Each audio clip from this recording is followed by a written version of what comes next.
Hello, my name is Charlton Curry. I'm here with Frank Red. Frank Red. And we're covering the beautiful Golden One Center here, Northern California, the Sacramento Kings, a team that's on the rebuild. And we know back in the 2000s, they were a team that was always competing for the Western Conference. Now, Frank, they're rebuilding. What do you think they have to do to get back on top? I think they're in the process of building culture. Yeah. Their head coach has built a program in the past, the Memphis Grizzlies. He has a lot of young players. Yes. And it's important that they look beyond the wins and really focus on the fundamentals of the game. Yes. And building the culture. I think that's a good thing. We look at Utah. You know, Utah's a really good team. We think about the days of Karl Malone and Stockton. They're right there knocking on the door for a playoff spot, but they have to find that consistency. They have a losing record on the road, which doesn't bode well for a playoff team, but they also have a lot of young talent, and they have a history of playing well at the end, down the stretch. What do you think are the keys for Utah to get back into the playoffs, Frank? Well, they actually are already almost there. They're a couple games above 500 right now. Yeah. Coach Snyder has built programs in the past, both at the college level and in the NBA. Yeah. So I think what they need to do is simply follow his lead. They have an excellent coaching staff. And aesthetically, when you watch them play, they play the game the right way. Yeah. They have a rising star in Donovan Mitchell. So I just think they just need more games. They got off to a slow start, but now they're rounding into shape to the extent that they're putting pressure on the eighth place playoff team at this point. And thinking about that, here's an organization. They've had the great Karl Malone, Hall of Famer. Right. They've had John Stockton, a Hall of Famer. They know what it takes to get there. On the other hand, the Sacramento Kings, Chris Webber, Vlade Divac here as the GM. He's trying to build something. He said if they don't get a winning season by next year, he'll quit, step aside. I think they have, with De'Aaron Fox, I'd love to see them build the team behind him. And I love Willie Cauley-Stein, but he has to be more aggressive on that. Your thoughts? I don't like that statement by Vlade, because it puts pressure on the players to reach a goal that they don't necessarily control. I mean, they're playing against other professional teams. What you want to do is preach your process, preach your philosophy, and just go out and play the game. These fans are very, very intelligent. They're not focusing totally on wins. They want to see an exciting team progressing. So I just want to see them play well. Forget about the wins. The wins will come with improvement. As far as the NBA, I want to ask you, when you think about the NBA, some of the things that are happening right now, the Golden State Warriors, the last 4 years, they've been the top dog. Right now, going into the All-Star break, this is the first time in 4 seasons they haven't been. I know they have the chemistry, they have the experience, but them good old boys down in Houston, they're looking for something, and they seem to be a bit hungry. I want to get your thoughts on if that matters or not, or whether the experience went out in the end for Golden State. Absolutely, it matters. I mean, you have a Hall of Fame point guard in Chris Paul now. Yeah. The beard, James Harden, has been runner-up for MVP a couple of times, so he's hungry. And you have a coach who feels, I'm sure if you ask him when nobody was listening, that he's one of the best coaches in the NBA. He's never won a championship. I'm still, it harpers back to his Phoenix days where, they had a situation where they could have won a championship. So, the Warriors have won a couple of championships in the past couple of years. Houston is hungry. Their fans are excited. So this makes the NBA. It makes the NBA, and I know that they've talked about seeding the teams top to bottom, the best team. Right. I love what Golden State has done. The fact that even Steph Curry, if he's not on, then Klay Thompson is going to be on.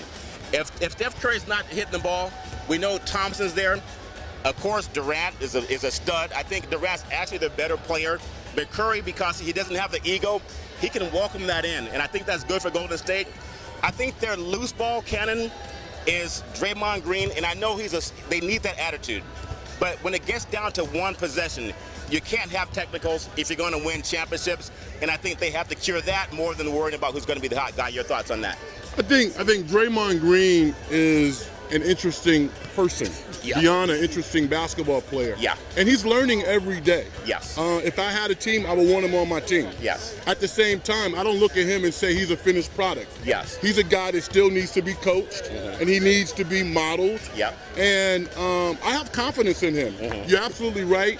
He can't have those missteps and pressure situations. But if you want to win, I think you want Draymond Green on your team.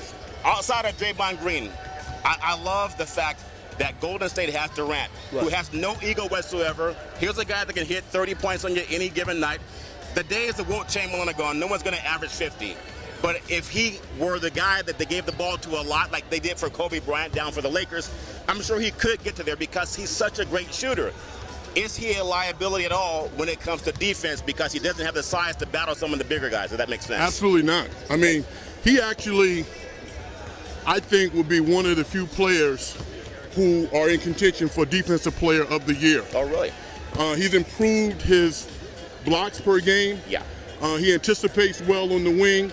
And he's a kind of a wiry guy, but he's from Baltimore. This is a tough guy. And I think coming to the Warriors, he's built into a culture that was already in place that was predicated on excellent defense. So Kevin Durant is not a liability. He's not an average defender. He's one of the top defenders right now, one of the top guys in the league. So I am very, very impressed with the well-roundedness of his particular game at this point. I have to ask you this question because we know Golden State and then Houston, those are the two top dogs in the Western Conference. You can also look at Minnesota. You can look at Portland. San Antonio, they're always going to be good, but I don't think they're the threat this year. If we swing your thoughts to San Antonio, I know they have Coach Pop, but they're a little bit older. They don't have Kawhi Leonard. Do you see them being a team that could upset someone? Because I look at the kid, Damian Lillard, out of Portland, that's a team that scares me, especially when he's getting hot at home. Ultimately, I would lean towards the Spurs because they have the foundation of winning. Yeah. They've won 5 championships in the past 20 years. Yeah. Well, 10 to 15 years. Yeah. So he's proven in the past that in a short series, he can schematically plan to beat the best teams. You go back to last year when they played the Warriors. Yeah. If Kawhi Leonard doesn't get hurt by Jaja Pachulia, that's true. They blow the Warriors out that first game. They're 1-0. It changes the entire dynamic of that series. So until somebody proves that the San Antonio Spurs are not one of those teams, I got to believe that they are. Let me get your thoughts as we swing to the Eastern Conference. I know Toronto's a top dog right now, but they don't have that killer instinct. I mean, that's just from the past. I look at the Boston Celtics. I think a phenomenal series with Boston with their history of winning championships more than anyone in the league. I look at Kyrie Irving being the spark plug for that team. Now, Hayward's not coming back, so they don't even have to worry about that. Your thoughts on Kyrie being the guy that can carry the team in Boston? Is he enough to overcome, say, his old friend LeBron James for the Cleveland Cavaliers? Your thoughts? I think in terms of matchups, I think Kyrie will play well against Cleveland should they play each other in the playoffs. However, I don't think this Boston team can beat Toronto. Toronto's depth, to me, is the best in the East. In the East, excuse me. They're hungry, and I think they do have a couple of dogs on that team. We look at Kyle Lowry, DeMar Rosen. You're talking about 2 of the top 25 players in the NBA. They were paid handsomely. Everybody They have a great fan base. And I think Toronto's on the cusp of a transition this year. I want to get your thoughts on the Philadelphia 76ers. They say trust the process. We know they've had a #1 draft pick for a number of years, but I got to get your thoughts. Joel Embiid is a dynamite player, but does it benefit them to have the big man shooting 3-point baskets when he can really make a living inside the paint? You think that would be a liability for them in the playoffs? No, I think Embiid's only going to get better. His confidence is rising. The only thing about Embiid that I would question is his health. Will he be able to sustain the rigors of the playoffs? Will he get hurt? If he doesn't, he's going to be a problem. So I want to thank you. I really appreciate it. Last question. I'm not letting you off the hook, though. Last question. I got to ask you. All right. The game tonight, the game of the night for the NBA. We look at of course, Houston. And we look at Boston. I know that everybody's focused on that game because it's a swing game right now. Both teams could be the top team in the East and West Conference. Could be a preview of the NBA Finals. I'm going to get your thoughts on what you expect to see tonight with the Boston Celtics and the Houston Rockets. The Boston Celtics will be competitive because they play great defense. But I think the home crowd of Houston, the experience of James Harden, Chris Paul, Joe Johnson will be too much for Boston tonight. That's a game definitely we really want to see the outcome of that. We're here in Sacramento, California, Golden One Center, the Sacramento Kings, and the Utah Jazz. My name is Charlton Curry with the big man, Frank Red. And you can follow what we do every Monday through Friday at 5 and 6 p.m. worldwide when we bring you Big C Sports on the Big C Sports Network, live from Golden One Center in Northern California. We'll talk to you next time. Thank you.